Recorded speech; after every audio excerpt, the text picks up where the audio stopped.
नमस्कार साथियों, एक बार फिर से स्वागत है आपका अपने यूट्यूब चैनल जीके का खजाना में। दोस्तों, आज इस वीडियो में बात करने वाले हैं, आपका एक एग्ज़ाम होने वाला है 11 मार्च, यानी कल ही आपका एग्ज़ाम होने वाला है।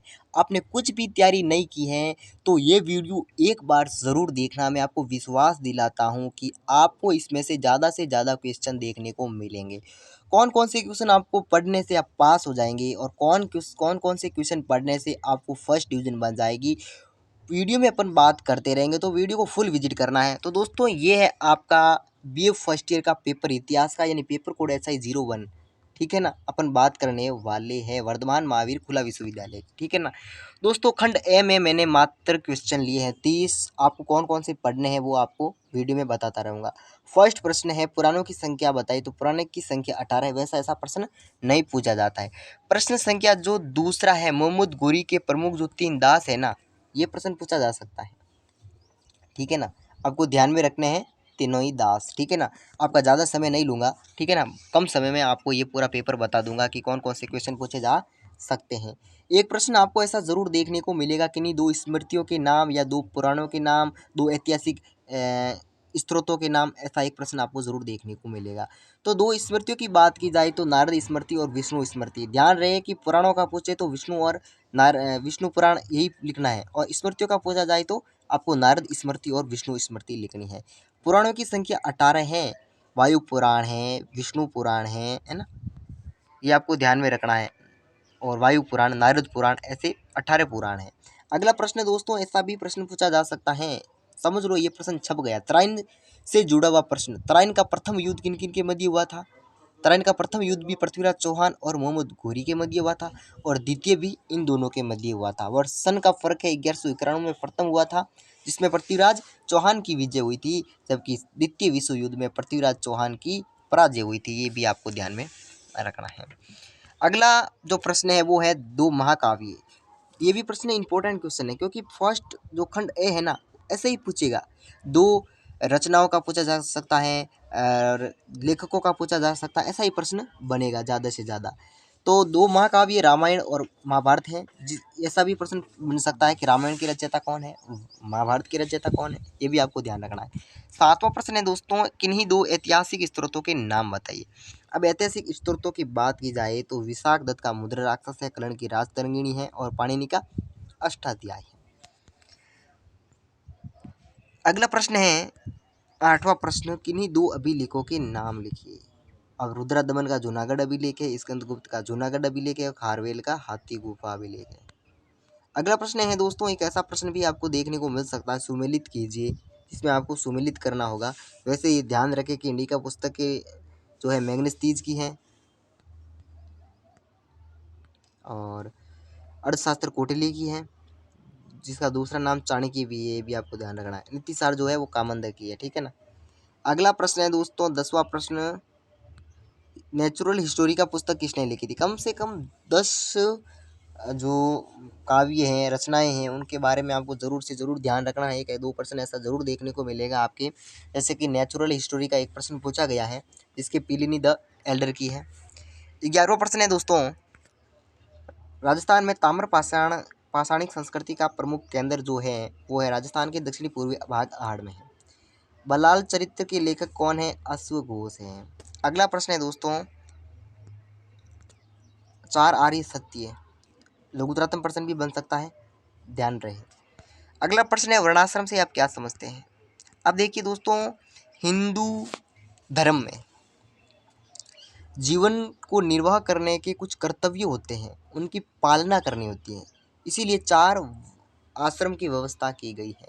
ध्यान रहे, वर्ण यानी जाति होती है, जाति के आधार पर आश्रम बनाए गए हैं, वो भी आपको ध्यान रखना। कुछ आप पुस्तक में देखेंगे तो आपको पता चलेगा। अब एक प्रश्न ऐसा भी आएगा दोस्तों, देवी से हो या देवताओं से हो, वैदिक समय के दो देवी देवताओं के नाम बताइए, ये भी आपको ध्यान रखना है। इंद्रदेव और सूर्यदेव देवता हैं, और जंगल की देवी और वनस्पति की देवी क्या है? देवी है, वैदिक देवियाँ हैं। अगला प्रश्न दोस्तों, महात्मा बुद्ध या स्वामी महावीर स्वामी से जुड़ा हुआ प्रश्न आपको जरूर देखने को मिलेगा। अब देखिए, महात्मा बुद्ध का जन्म 1563 में हुआ, सॉरी 563 में, और महावीर स्वामी का जन्म 599 में हुआ था, ये आपको ध्यान रखना है। कहाँ हुआ था महात्मा का बुद्ध का जन्म? लुम्बिनी में वन में, और इनका हुआ था कुंडग्राम में। महात्मा बुद्ध ने सर्वप्रथम उपदेश कहाँ दिया था? सारनाथ में दिया था। ये आपको ध्यान में रखना है। सारनाथ के मग्रदान उद्यान में उन 5 साधुओं को दिया जो कि यज्ञ के समय इनका साथ छोड़ के चले गए थे। अगला प्रश्न है, जैन धर्म के 2 संप्रदायों के नाम लिखिए। तो 2 संप्रदाय श्वेतांबर और दिगंबर है। अशोक के कोई 2 अभिलेखों के नाम बताने हैं। धूली अभिलेख और जोगढ़ अभिलेख। अगला प्रश्न है, जैन धर्म के त्रिरत्न त्रिपिटक ध्यान रहे, ठीक है ना, ये भी आपको ध्यान रखना है। त्रिरत्न कौन कौन से हैं और पिटक कौन कौन से? विनय पिटक, अभिधम पिटक और सुत पिटक, ये भी आपको ध्यान रखना है। सभी प्रश्न पूछा जा सकता है। अल बेरूनी कौन था? तो अल बेरूनी एक फारसी विद्वान था, ठीक है ना, वैज्ञानिक, धर्मज्ञ और विचारक था। अगला प्रश्न है, अशोक से धम्म से जुड़ा हुआ प्रश्न आपको जरूर देखने को मिलेगा, और ये परिभाषा रट लेना, सरल परिभाषा है। अशोक ने अपनी जनता के नैतिक उत्थान के लिए जिन नियमों की आचार संहिता प्रस्तुत की, उसे अभिलेखों में धम्म कहा जाता है। साथ ही दोस्तों, वीडियो पसंद आए तो लाइक और दोस्तों को जरूर शेयर कीजिएगा। 24वां प्रश्न है, शुक वंश के 2 शासकों के नाम लिखिए। अब पुष्यमित्र शुक और अग्निमित्र इंपॉर्टेंट क्वेश्चन है। हुण कौन थे? तो हुण एशिया में निवास करने वाली एक बर्बर जाति थी। कुषाण सिखों की विशेषता की बात की जाए, शुद्धता की दृष्टि से उत्कृष्ट से, और सर्वप्रथम भारत में सोने के सिक्के चलाए। एक छोटा सा प्रश्न बन सकता है, सर्वप्रथम सोने के सिक्के भारत में कहाँ चलाए गए? तो कुषाण शासक ने चलाए थे, ये ध्यान रखना है। वारामिहिर ने किस ग्रंथ की रचना की थी? तो पंच सिद्धांतिका की रचना की थी। हंसवर्धन द्वारा लिखित पुस्तकों के नाम बताइए। ये प्रश्न बन सकता है, इंपॉर्टेंट क्वेश्चन है। कौटिल्य द्वारा लिखित पुस्तक जो है वो अर्थशास्त्र है। कौटिल्य, चाणक्य जो भी है, एक ही नाम है। गिल्ड, अब देखिए गिल्ड की बात की जाए तो गिल्ड विभिन्न व्यवसाय में अपने अपने संगठन होते थे। मध्यकालीन यूरोप की अपन बात कर रहे हैं।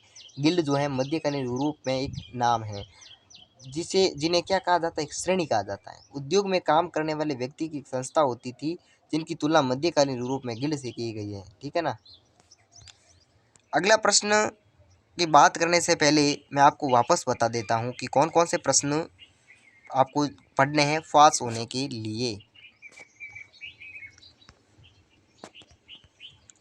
प्रश्न संख्या 3, 4, 5, 6, 7, 10 और 14, 15, 16, 17 और 18वां प्रश्न भी इम्पोर्टेंट है। वापस 21वां प्रश्न, जिसमें रत्न त्रिपिटक वो दोनों याद करने हैं। अशोक की धम्म की परिभाषा है। शुक वंश के 2 शासक हैं, ये प्रश्न आपको देखने हैं। हंसवर्धन से बारे में और गिल्ड से संबंधित ये प्रश्न आ सकते हैं।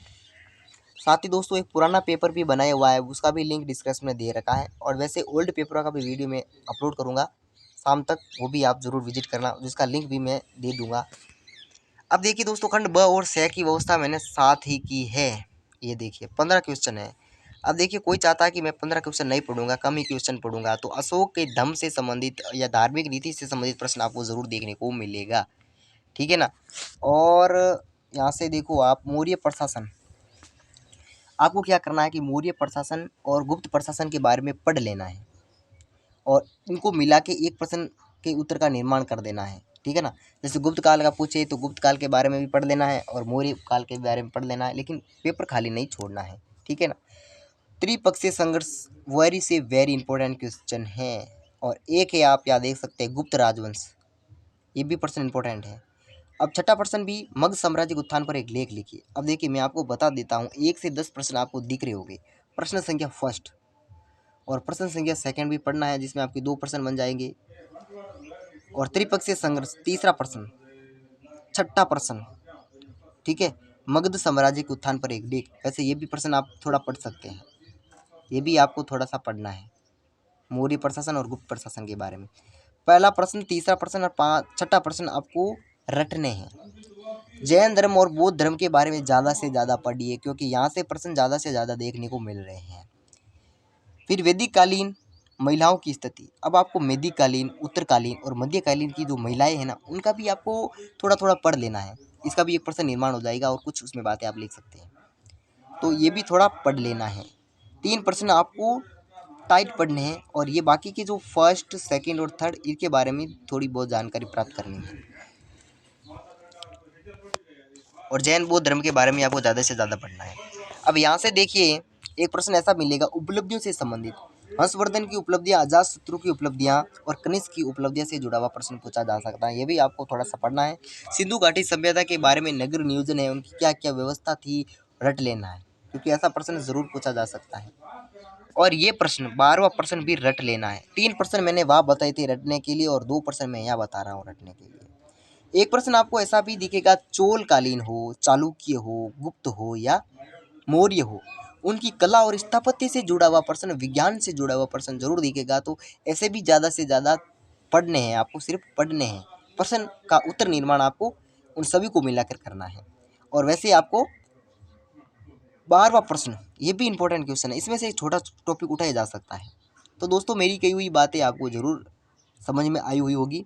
तो दोस्तों वीडियो पसंद आए तो लाइक और दोस्तों को भी ज़रूर शेयर करना। जय हिंद, जय भारत। तब तक मिलते हैं एक नेक्स्ट वीडियो में।